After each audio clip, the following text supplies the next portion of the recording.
Thankfully, this guy right here is a lot easier to take out since the levels of the different platforms.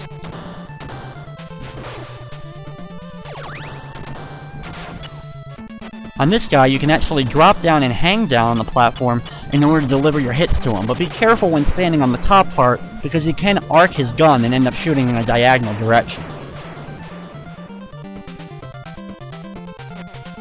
Once we get over here, it's time for our third boss of the game. And at first, you may not think you're doing any damage to this boss. Get in close and keep delivering hits to it at his legs, and as soon as it breaks apart, keep hitting so that you can actually destroy both parts of it and it ends up getting knocked away from you. If you accidentally are hitting it from usually a distance, the body parts will break differently and actually come towards you, and it'll be able to hit you. So getting very close to it and keep hitting it. You'll see that I'm not really doing any damage to it. The thing about it is, instead of showing you different health bars or a bigger health bar, they all use the same health bar. It's just they end up having a lot more health than the health bar shows. As you can see now, I'm actually finally delivering hits to him. Just wait for him to form, get in close and deliver those hits, just so those body parts don't fling back and end up knocking into you. But a rather easy boss, especially when you realize that you actually are doing damage to it, even though it doesn't seem like it at first.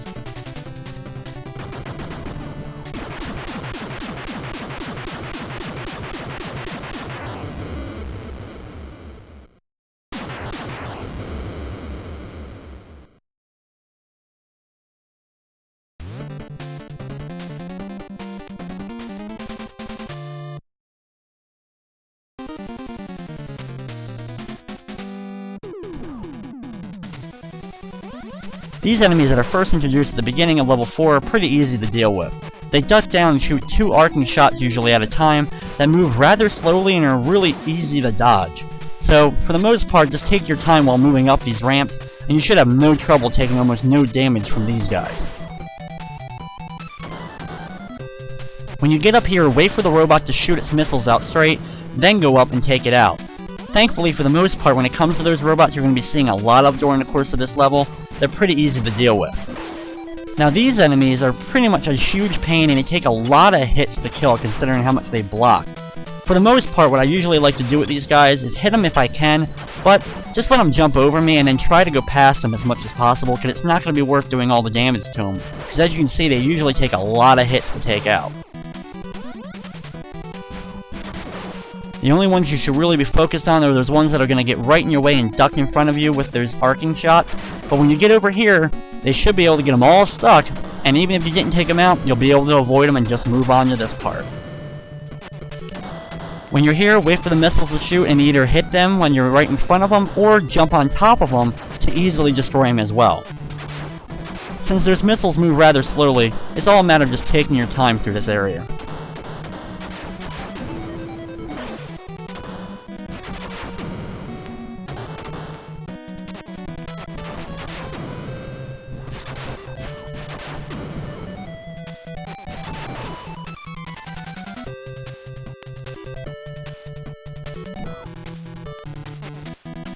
In 4.2, there's a lot of conveyor belts and moving gears that we're going to try our best to avoid.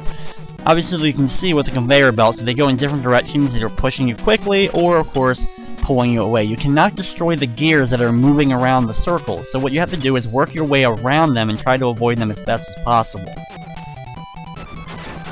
There are going to be a few enemies that get in your way, including these enemies that after a few hits, they will start going into a tornado spin, in which case it's going to take one more good hit in order to actually defeat them once they're in that tornado stance.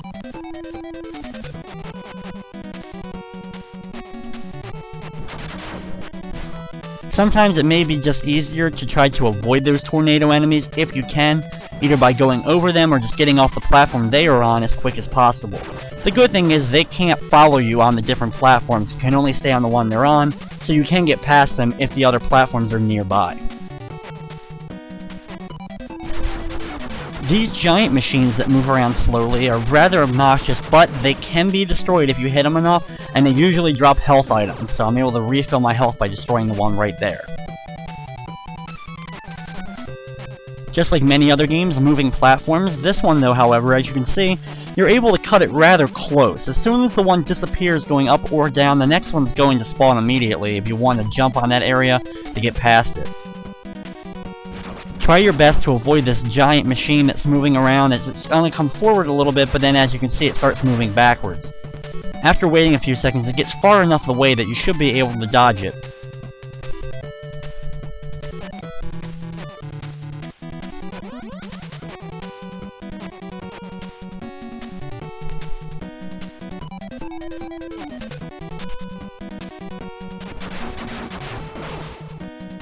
When here, try to get onto the slow-moving platform and then jump up to the top to get past that area. These two are weighed differently, so if you're standing on one, it actually will get weighed down, and you'll actually cause it to go down some. So just jump up and down, or jump back and forth between the two as you work your way up to get onto this platform. Drop down here, take out the ninja if you want to, but it's much easier to just avoid them altogether to get over to here to this big elevator part. Ride the elevator all the way to the top, and then get ready for our next boss battle against this Falcon Keeper. Now the first part of the battle is really easy to contend with, as you can hit him a lot of times, and the Falcon swooping down pretty much will miss you almost every time. But that's the easy part, because after that he actually forms with the Falcon in order to create this silver mechanical beast that then starts homing in on you, and when it homes in on you and dives down, that's going to be your opportunity to hit it. What it does is it does 2 of these homing swoops, but then once it goes back into the air after the second swoop down, it will then shoot 3 lasers out. You can either go behind it to avoid the lasers, or go in between the lasers.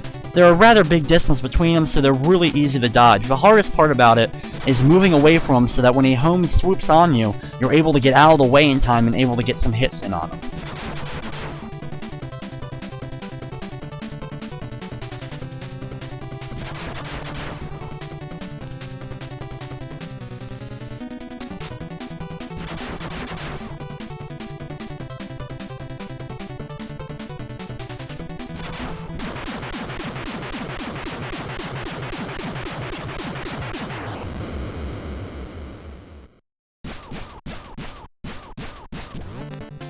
With him taken care of, stage 4 is cleared and it's time to go on to the 5th and final stage of Shadow of the Ninja.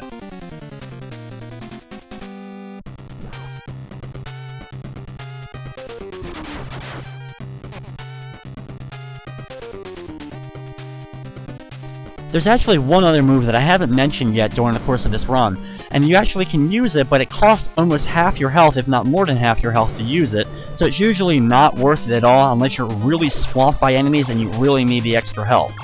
If you hold in the attack button, after a few seconds you'll start flashing, keep holding the button, and then you'll actually unleash a lightning attack that'll destroy pretty much any normal enemy on screen. It doesn't really do too much damage to the bosses, if any, so it's really not worth it to use it against them. But you can use it against normal enemies if they get on you a whole lot, but it's really not that useful since it takes so much health away from you, so I choose usually not to use it at all during the course of my playthroughs.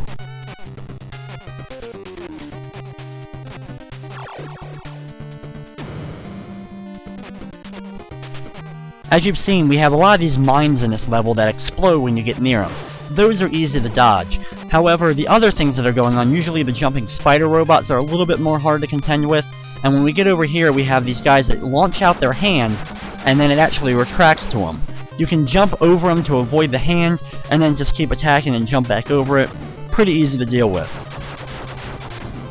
These guys shoot 3 different rings at a time that actually go in a circular pattern, and depending upon what platform you're standing on, they won't be able to hit you, as they'll just swoop around you in a circle and then go back into the guy's gun. So you can stand in the right spot and just keep delivering hits to him, and you should be able to avoid it altogether. There's weapons that I had just unlocked over there on the left side. As you can see, it's the little black marbles that are actually bombs that you can use. You only get 5 of them, and they actually can arc and end up going over your enemies sometimes, so they're not necessarily the best thing to pick up. They do a lot of damage, but they really aren't better than your sword, especially considering sometimes you're not going to be able to use them at the right spot. The only other weapon of note is actually there is a scroll in the last part of the stage that can actually increase your weapon one more time to the longest range it can go. But it's really not that much farther, and you're really not going to need it against the last boss, but there's only one chance to get it if you really want it. These guys are easily the most obnoxious enemies in the game, and of course they have to be in the final level of the game. Both sets of them, the one that throw the spears at you, as well as the ones that are constantly moving their sword at you. the game loves in this final area that's slowly scrolling up is that they put these enemies right at those spots where you're gonna have to just stand there and wait for them to stop or keep attacking you again, and sometimes they just won't because you're too close to them, and you can only deliver one hit to them, and you're trying to be quick and move up this area fast, but really the best strategy is just try to go up as fast as possible, take out the enemies that you can, and just avoid the rest of the projectiles, especially from the ones with the harpoon-like weapons. Those ones that just keep using the sword all the time, non-stop, are really just some of the most obnoxious-looking enemies in this game. One other really cool thing about the game, and especially in this part in case you accidentally get stuck on a platform and the screen scrolls too fast and you go off screen, anytime that you actually fall into a pit or go off screen in the game, you actually don't die instantly like in most games. You actually just lose a chunk of health and then respawn on a safe platform, so that's one thing that's very good about the game. Now these enemies, there's almost no way, I think, to actually get up on these platforms without taking damage. Over there on the left side is that scroll that you actually can use to